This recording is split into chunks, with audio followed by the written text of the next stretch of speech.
Halo teman-teman, perkenalkan nama saya Rahel Ananda Sitorus dengan NIM C1C019113. Saya dari kelas R13 Akuntansi 2019. Di sini izinkan saya untuk menjelaskan materi tentang penganggaran mengenai perencanaan dan penganggaran perusahaan beserta fungsi dan jenis penganggaran. Nah, yang pertama yaitu perencanaan. Perencanaan merupakan suatu pandangan ke depan untuk melihat tindakan apa yang seharusnya dilakukan agar dapat mewujudkan tujuan-tujuan tertentu. Yang selanjutnya yaitu penganggaran.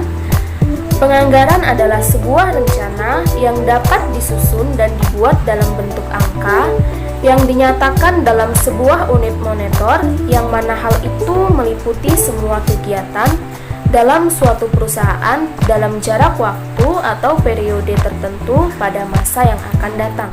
Selanjutnya, fungsi penganggaran.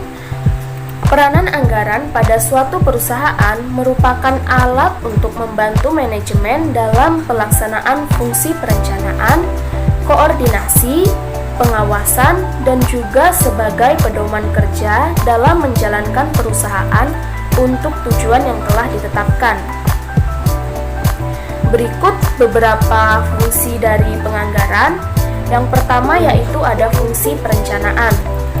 Sebelum perusahaan melakukan operasinya, pimpinan dari perusahaan harus lebih dahulu merumuskan kegiatan-kegiatan apa yang akan dilaksanakan di masa yang akan datang, dan hasil yang akan dicapai dari kegiatan-kegiatan tersebut, serta bagaimana melaksanakannya. Dengan adanya rencana tersebut, maka aktivitas akan dapat terlaksana dengan baik. Yang kedua yaitu ada fungsi pengawasan. Pengawasan adalah mengevaluasi prestasi kerja dan tindakan perbaikan apabila perlu. Aspek pengawasan yaitu dengan membandingkan antara prestasi dengan yang dianggarkan, apakah dapat ditemukan efisiensi atau apakah para manajer pelaksana telah bekerja dengan baik dalam mengelola perusahaan. Fungsi yang ketiga yaitu fungsi koordinasi. Fungsi koordinasi menuntut adanya keselarasan tindakan bekerja dari setiap individu atau bagian dalam perusahaan untuk mencapai tujuan. Dengan demikian, dapat dikatakan bahwa untuk menciptakan adanya koordinasi, diperlukan perencanaan yang baik, yang dapat menunjukkan keselarasan rencana antara satu bagian dengan bagian lainnya. Fungsi yang terakhir, yaitu ada fungsi anggaran sebagai pedoman kerja.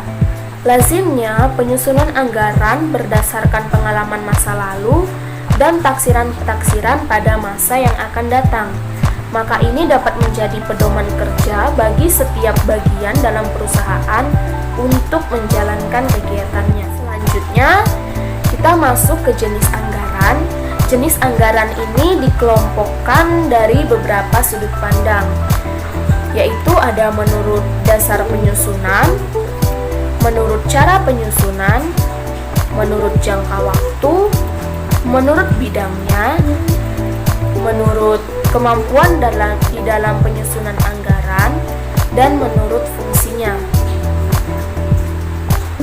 Menurut dasar penyusunan, itu dibagi lagi menjadi dua, yaitu ada anggaran tetap dan anggaran variabel. Nah, anggaran tetap ini adalah anggaran yang dibuat untuk satu tingkat, satu kegiatan selama jangka waktu tertentu, di mana pada tingkat kegiatan tersebut direncanakan pendapatan dan biaya. Sedangkan anggaran variabel adalah anggaran yang dibuat berdasarkan pada kegiatan tingkat kegiatan. Prinsip dari anggaran ini adalah bahwa untuk setiap tingkat kegiatan harus terdapat norma-norma untuk kegiatan yang dikeluarkan. Lalu yang kedua yaitu menurut cara penyusunan. Menurut cara penyusunan ini, anggaran dibagi lagi menjadi dua, yaitu anggaran periodik dan anggaran kontinu.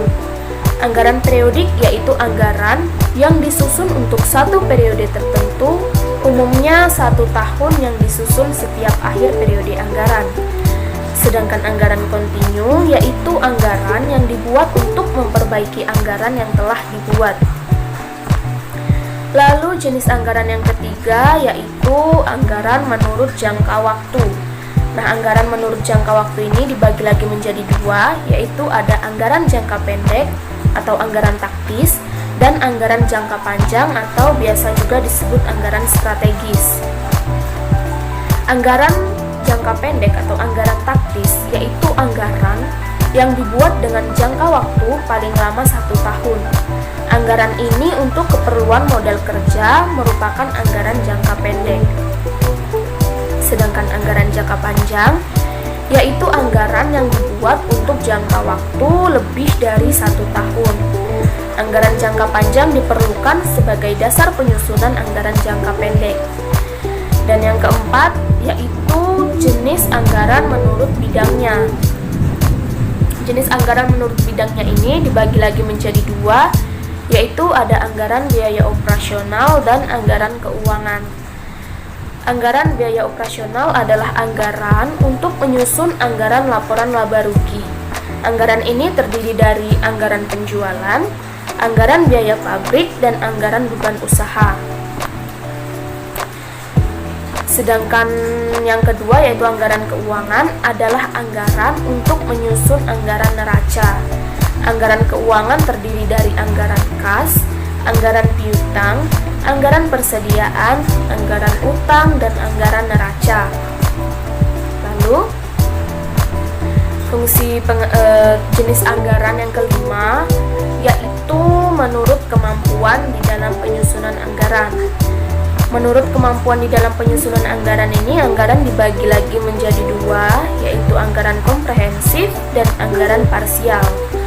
Anggaran komprehensif ini merupakan rangkaian dari berbagai macam anggaran yang disusun secara lengkap. Anggaran komprehensif perpaduan dari anggaran operasional dan anggaran keuangan yang disusun secara lengkap. Sedangkan anggaran parsial merupakan anggaran yang disusun secara tidak lengkap, anggaran yang hanya menyusun bagi anggaran tertentu saja. Misalnya karena keterbatasan kemampuan, maka yang dapat disusun hanya anggaran operasional. Nah, yang keenam yaitu menurut fungsinya.